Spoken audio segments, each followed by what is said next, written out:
ہے۔ آپ جانتے ہیں کہ حضور کے پیچھے ایک بچہ بیٹھا تھا، حضور کا ردیف، جو خوشی سے اچھلتا تھا، بڑی خوشی کا دن تھا، لیکن میرے حضور کا سر عجز سے جھکا ہوا تھا، حتیٰ کہ امامے کا کول اونٹنی کی کوہان کے ساتھ لگتا تھا، لیکن وہ بچہ تھا، نو عمر تھا، وہ اچھلتا تھا خوشی سے، تو حضور سے روکتے تھے، پھر وہ اچھلتا تھا، پھر روکتے تھے۔ وہ بچہ کون تھا؟ تاریخ میں ڈھونڈے، نواسا نہیں ہے، کسی انصاری سردار کا بیٹا نہیں ہے، کسی قریشی سردار کا بیٹا نہیں ہے، حضور کے خاندان کا کوئی فرد نہیں ہے۔ ہم نے تاریخ ڈھونڈی تو وہ حضور کے آزاد کرتا غلام اور منہ بولے بیٹے زید بن حارثہ کا بیٹا اسامہ بن زید ہے۔ فتح مکہ کے دن اپنے ساتھ جس کو بٹھایا وہ غلام زادہ تھا، دنیا کو بتایا محمد عربی غلاموں کو عزت دینے آیا ہے۔ ایک غلام کو یہاں اپنے ساتھ سواری پہ بٹھایا، دوسرے کو کعبے کی چھت پہ چڑھا دیا، بلال حبشی کو کہا یہاں کھڑے ہو کے اذان پڑھو۔ اللہ اکبر! کہاں بلال مکے کی گلیوں میں ظلم اور جبر، جور اور زیادتی کا شکار ہوتے تھے، چکی پسوائی جاتی تھی اور جسم میں میخیں ٹھونکی جاتی تھی، اور ذلت اور رسوائی کے گڑھے میں ان کو دھکیل دیا تھا کفار نے۔ آج وہی غلام، وہی بلال کعبے کی چھت پہ کھڑا ہو کے اذان دے رہا ہے۔ اللہ اکبر! میں یہاں کھڑے ہو کے اذان دوں تو رخ کروں گا قبلے کی جانب، اور جب کعبے کی چھت پہ کھڑا ہوں تو پھر جدھر رخ کروں ادھر ہی تو قبلہ ہوگا۔ اب بلال اذان دے رہے ہیں، رخ کدھر کیا؟ حضور طواف کر رہے تھے، بلال اذان دے رہے تھے، جدھر جدھر حضور پھرتے وہ بھی رخ پھیرتے چلے جاتے۔ اقبال بولے اذان ازل سے تیرے عشق کا ترانہ بنی، اذان ازل سے تیرے عشق کا ترانہ بنی، نماز تو اس کی دید کا ایک بہانہ بنی، ادائے دید سراپا نیاز تھی تیری، کسی کو دیکھتے رہنا نماز تھی تیری۔ کیسا رنگ تھا، کیسا جمال تھا!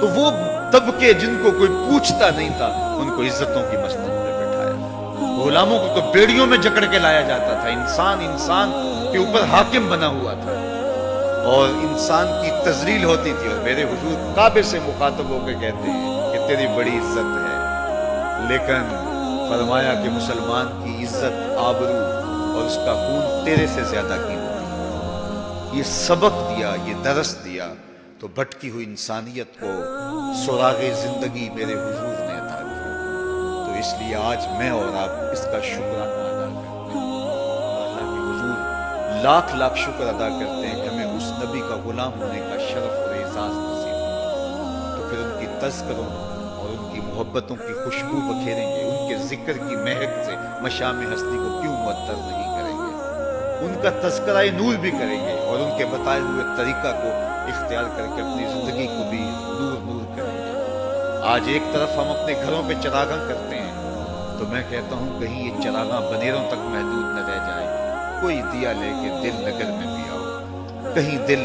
کی گلیوں میں اندھیرا نہ رہ جائے۔ تم گلیوں میں تو جھنڈیاں لگا دی، کہیں دل کی گلیاں ویران نہ رہ جائیں۔ آؤ کوئی جھاڑو لے کے دل کی صفائی بھی کرو، تمہارا اندر بھی ستھرا ہو، تمہارا باہر بھی ستھرا ہو، پھر میرے مصطفیٰ پہ درود پڑھو۔ یاری لا تو پاک نبی سنگ اے پر پوری یاری، پھر درود قبول ہے تیرا لاکھ نالوں ایک باری۔ ان کا طرز زندگی روح میں جذب کر لیجئے، ان کے بتائے ہوئے طریقوں کو اپنی زندگی میں اتار لیجئے، تو ہم اگر اپنی پہچان حضور کے نام سے کرواتے ہیں، اور ہماری ساری پہچان ہے ہی ان کے نام سے، تو پھر ہمارا عمل بھی اس کی گواہی دے، ہمارا رویہ بھی اس کی گواہی دے، ہمارا طرز زندگی بھی اس کی گواہی دے۔ آج بھی اگر اسلام کا دامن پکڑو، وَأَنْتُمُ الْأَعْلَوْنَ إِن كُنتُم مُؤْمِنِينَ، میرے رب نے وعدہ دیا ہے، کافر لگتے کیا ہے؟ تم مومن بن کے دکھاؤ، عزتوں کا تاج تمہارے سر پہ ہے، لیکن تم تن آسان ہو، تم خواہشات کے بندے بن گئے ہو، آرزوؤں کے غلام بن گئے ہو، اور نعمتیں وہ مانگتے ہو جو بدر اور احد کے صحابہ کو عطا کی گئی۔ کہاں کیسے تمہیں وہ نعمتیں ملیں گی؟ پہلے اپنے آپ کو ثابت تو کرو کہ ہم ان کے اہل ہیں، اور جب اپنی اہلیت ثابت کرو گے تو رحمت کی برکھا برسے گی، اور اتنا کرم ہوگا کہ تمہارے دامن تنگ نظر آئیں گے اور تم برستے پھولوں کو سمیٹ نہیں پاؤ گے۔ لیکن افسوس کہ تم طلب وہ کرتے ہو، وہ ایک بڑا معروف جملہ ہے کہ لوگ جو ہے وہ زندگی یزید کی جینا چاہتے ہیں اور موت حسین کی مانگتے ہیں۔ صاحب ایسا نہیں ہوتا، اگر حسین ابن علی جیسی زندگی گزاریں گے تو پھر ان کے مراتب رفیع کا حصہ نصیب ہوگا، لیکن اگر ہم اپنی خواہشات کی زندگی گزاریں گے اور کہیں گے کہ ہم چونکہ مسلمان ہوتے ہیں لہذا ساری نعمتیں ہمیں دی جائیں، ہم جھوٹے ہیں، ہم مکار ہیں، ہم 2 نمبر مال بیچتے ہیں، ہم جو چاہیں کریں, ہم وعدہ خلافی کریں, لیکن ساری عزتیں ہماری جھولی میں ہونی چاہیے. مسلمان جو ہوتے ہیں, لیکن ایسا نہیں ہوتا. اس کا وعدہ ہے تم مسلمان عملاً بن کے دکھاؤ, عزتوں کا تاج تمہارے قدموں تلے ہوگا. یار آج تو تم 1 ارب 40-50 کروڑ ہو.